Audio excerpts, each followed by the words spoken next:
मुंबई तक brought to you by Hiral वा India spices. वा इंडिया कंप्लीट मसाले। आपके घर का शेफ।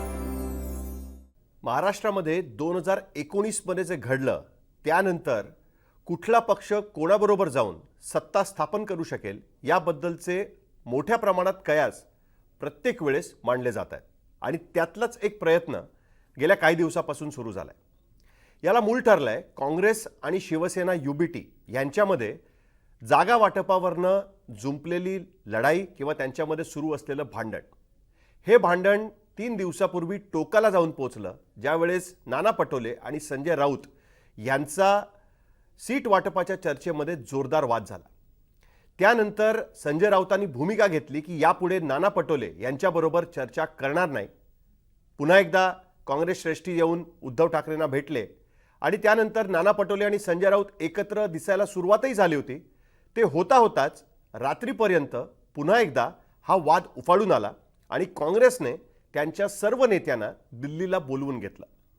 हे सगळं होत असताना मीडियामध्ये बातम्या यायला सुरुवात झाली की काँग्रेसला शिवसेनेबद्दल शिवसेना युबीटी बद्दल कुठेतरी शंका वाटायला लागली आणि ही शंका पुन्हा एकदा ते भारतीय जनता पार्टी बरोबर जाऊ शकतात का या बाबतीतली आहे। आणि त्यातला एक स्पेसिफिक लाईन सूत्रांकडनं पुढे यायला सुरुवात झालेली होती की संजय राऊत अमित शहाना भेटले आणि बिहार पॅटर्न महाराष्ट्रामध्ये राबवता येईल का याबद्दल चर्चा झालेली असू शकते।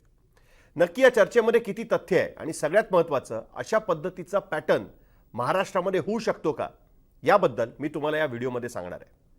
नमस्कार, मी साहिल जोशी, मुंबई तक मध्ये आपलं स्वागत आहे। तर बिहार पॅटर्न म्हणजे काय?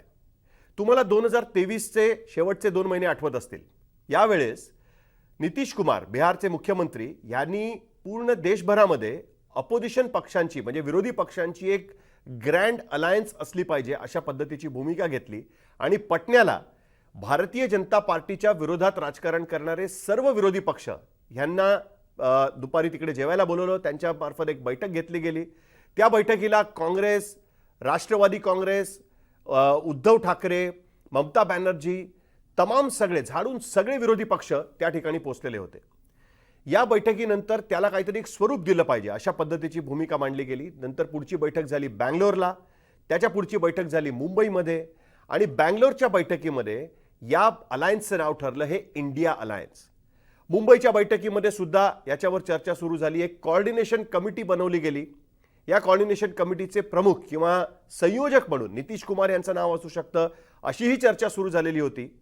पण त्यानंतर झालेल्या दिल्लीच्या बैठकीनंतर एक मोठा झटका इंडिया अलायन्सला लागला आणि ज्यांनी इंडिया अलायन्स घडवून आणण्यासाठी याची सुरुवात केलेली होती तेच नितीश कुमार बिहारमधनं राष्ट्रीय जनता दल आणि काँग्रेस बरोबरचा त्यांचा संबंध तोडून पुन्हा एकदा उडी मारून भारतीय जनता पार्टी बरोबर जाऊन बसले।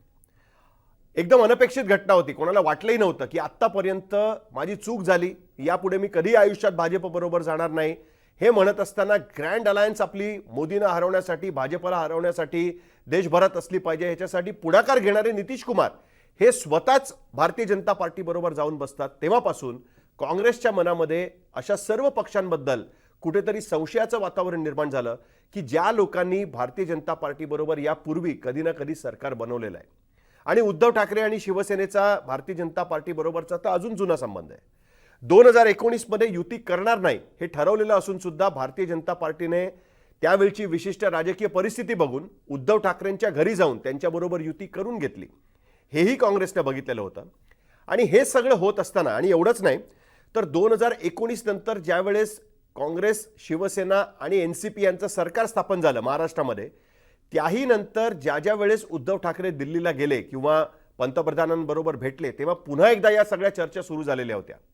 एका मीटिंगबद्दल असंही सांगितलं जातं की उद्धव ठाकरेंकडनं हा प्रस्ताव सुद्धा दिला गेला नरेंद्र मोदींकडे आणि त्याच्यानंतर त्या प्रस्तावावर पुढे काहीच झालं नाही आणि म्हणून भारतीय जनता पार्टीने प्लॅन बी म्हणजे एकनाथ शिंदेंबरोबरचा त्यांचा ठरत असलेला जो काही डाव प्रस्ताव जे काही त्यांचं प्लॅनिंग ठरत होतं त्याच्यामधनं त्यांनी पुढे जायचं ठरवलं। कारण त्यांच्या लक्षात आलं की उद्धव ठाकरे बोलतायत पण काही ते बरोबर यायला तयार नाहीयेत, म्हणून कदाचित हा प्लॅन बी पूर्ण झाला असंही त्याच्याबद्दल सांगितलं गेलं होतं। पण आज अचानक ही गोष्ट पुढे येण्याचं कारण काय? म्हणजे संजय राऊत अमित शहा भेटले की नाही या गोष्टींवर तर मला यायचंच आहे, पण त्यापूर्वी ही चर्चा का सुरू झाली हे सांगणं अत्यंत महत्त्वाचं आहे। तर झालं असं की या सगळ्या सीट शेअरिंगच्या चर्चा 7-7, 8-8 तास होऊन सुद्धा विदर्भातल्या काही स्पेसिफिक जागांबद्दल आणि मराठवाड्यातल्या काही स्पेसिफिक जागांबद्दल तोडगा निघत नाही हे हे हे समजायला सुरुवात झालेली होती.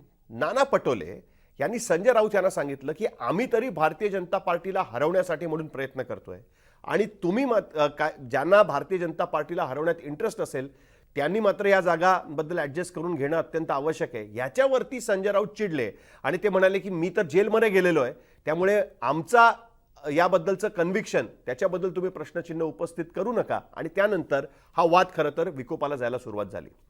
हे सगळं होत असताना अचानक शिवसेनेकडनं नाना पटोलेंना एक पत्र पाठवलं गेलं आणि त्या पत्रामध्ये त्या स्पेसिफिक जागा या रिटर्नमध्ये किंवा लिखित स्वरूपामध्ये त्यांच्यासमोर ठेवल्या गेल्या.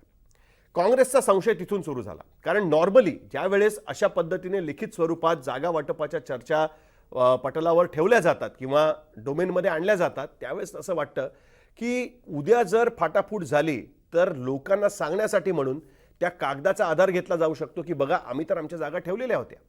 प्रकाश आंबेडकरांनी 2024च्या लोकसभा निवडणुकीआधी तुम्हाला आठवत असेल की वेगवेगळ्या पद्धतीची पत्र ही कधी काँग्रेसला कधी महाविकास आघाडीला पाठवलेली बघायला मिळतात.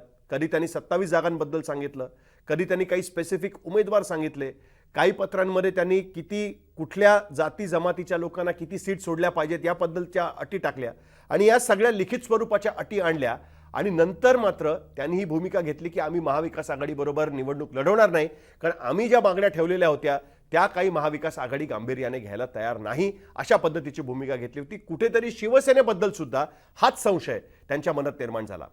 भारतीय जनता पार्टीचा लोकसभा निवडणुकीतला परफॉर्मन्स आणि त्याच्यानंतर राष्ट्रीय स्वयंसेवक संघाच्या 2 प्रमुख मुखपत्रांमध्ये ज्या पद्धतीचे लेख आले, कुठेतरी भारतीय जनता पार्टीला सुद्धा असं वाटायला लागलं होतं का की जर शिवसेना म्हणजे उद्धव ठाकरे बरोबर असते किंवा काही वेळेला ह्याच्याबद्दलही चर्चा झाली की 2.5 वर्ष मुख्यमंत्रीपद देऊन टाकलं असतं तरी ही परिस्थिती राहिली नसती, याही बद्दल मोठ्या प्रमाणात चर्चा रंगलेली होती. आणि म्हणून कुठेतरी त्यामुळेच शिवसेना अशा पद्धतीचं लिखित स्वरूपात पत्र पाठवते का असा संशय काँग्रेसच्या हायकमांडच्या मनात निर्माण झाला.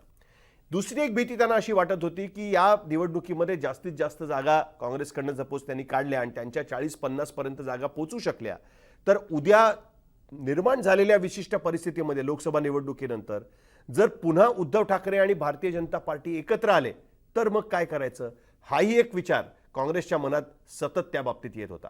कारण 2019 मध्ये निवडणूक पूर्व युती असताना सुद्धा निवडणुकीनंतर शिवसेनेने जी ताठर भूमिका घेतली त्यामुळे भारतीय जनता पार्टीला सरकार स्थापन करताच आलं नाही. पण ती ताठर भूमिका संपते ना संपते तोच भारतीय जनता पार्टी आणि राष्ट्रवादी काँग्रेस म्हणजे अजित पवार यांनी सुद्धा सकाळी सकाळी जाऊन शपथविधी घेऊन टाकलेला होता.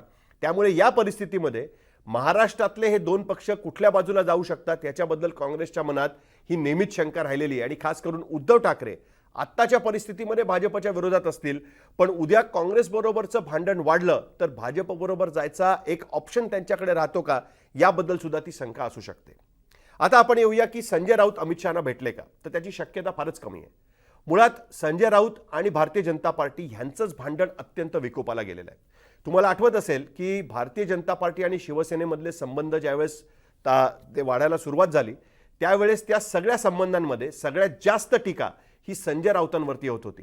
सामनामध्ये येणारे वेगवेगळे अग्रलेख, त्या अग्रलेखातनं संजय राऊतांनी मांडलेल्या वेगवेगळ्या भूमिका, इनफॅक्ट 2019च्या विधानसभा निवडणुकीनंतर सतत त्यांची रोज सकाळी येत असणारी ट्विट्स आणि सगळ्यात महत्त्वाचं पंतप्रधान मोदी आणि अमित शहा यांच्यावर त्यांनी केलेली जहरी टीका, या सगळ्या गोष्टींमुळे संजय राऊत हे भारतीय जनता पार्टीचे टार्गेट नंबर 1 आहेत. अशा परिस्थितीमध्ये त्याच माणसाला मेसेंजर म्हणून किंवा त्याच्याबरोबर चर्चा करण्याचे प्रयत्न हे तरी भारतीय जनता पार्टीबरोबर होण्याची शक्यता फारच कमी आहे. दुसरी गोष्ट अशी की 2019 मध्ये ज्यावेळेस शिवसेना आणि भारतीय जनता पार्टीची युती झाली त्यावेळेस भारतीय जनता पार्टीला काही ॲडजस्टमेंट्स करायला लागल्या. त्यातली सगळ्यात पहिली ॲडजस्टमेंट किंवा पहिली अट ही होती की किरीट सोमय्यांचं तिकीट कापण्यात यावं आणि त्या पद्धतीने किरीट सोमय्यांचं तिकीट 2019ला कापलं गेलं. नुसतं एवढंच नाही तर नाणारच्या प्रकल्पाबद्दल एक स्पेसिफिक भूमिका देवेंद्र फडणवीसांना प्रेस कॉन्फरन्समध्ये मांडावी लागली. समसमान जागा वाटप असेल किंवा समसमान मंत्रिमंडळातलं वाटप असेल याबद्दलची भूमिका सुद्धा त्यांना प्रेस कॉन्फरन्समध्ये ठेवावी लागली. यावेळेस जर अशा पद्धतीचा अंडरस्टँडिंग करण्याचा प्रयत्न झाला तर अनेक गोष्टींचा ॲडजस्टमेंट्स करायला लागतील आणि त्यातली नंबर 1ची ॲडजस्टमेंट्स ही एकनाथ शिंदेच्या बाबतीतली असेल. भारतीय जनता पार्टीने एकनाथ शिंदेना बरोबर घेतल्यानंतर जर उद्या एकनाथ शिंदे आणि हा अँगल बिहारमध्ये नितीश कुमारांच्या बाबतीत कुठेही नव्हता. भारतीय जनता पार्टीने इंडिपेंडेंटली विरोधी पक्ष म्हणून काम करताना आपण बघितलं होतं. ज्यावेळेस नितीश कुमार, लालू यादव आणि काँग्रेस बरोबर पुन्हा गेले त्यावेळेस भाजपने कोणाही इतर कोणाबरोबर युती न करता, फाटाफूट न घडवता इंडिपेंडेंटली विरोधी पक्ष म्हणून काम केलं. याउलट महाराष्ट्रामध्ये मूळ शिवसेना पक्ष आमच्याबरोबर आलेला आहे असा दावा भारतीय जनता पार्टीकडनं केला जातोय. आणि सगळ्यात महत्त्वाचं, एकनाथ शिंदे आणि त्यांच्याबरोबर आलेले 40 आमदार या क्षणी निवडणुकीच्या सामोरे गेलेले आहेत. अशा परिस्थितीमध्ये एकनाथ शिंदे यांना दूर लोटणं किंवा जोपर्यंत एकनाथ शिंदे भारतीय जनता पार्टी बरोबर आहेत तोपर्यंत उद्धव ठाकरे आणि भारतीय जनता पार्टी यांचं एकत्र येणं हे शक्य नाही, हे संजय राऊतांनाही माहिती आहे आणि हीच गोष्ट अमित शहानाही माहिती आहे.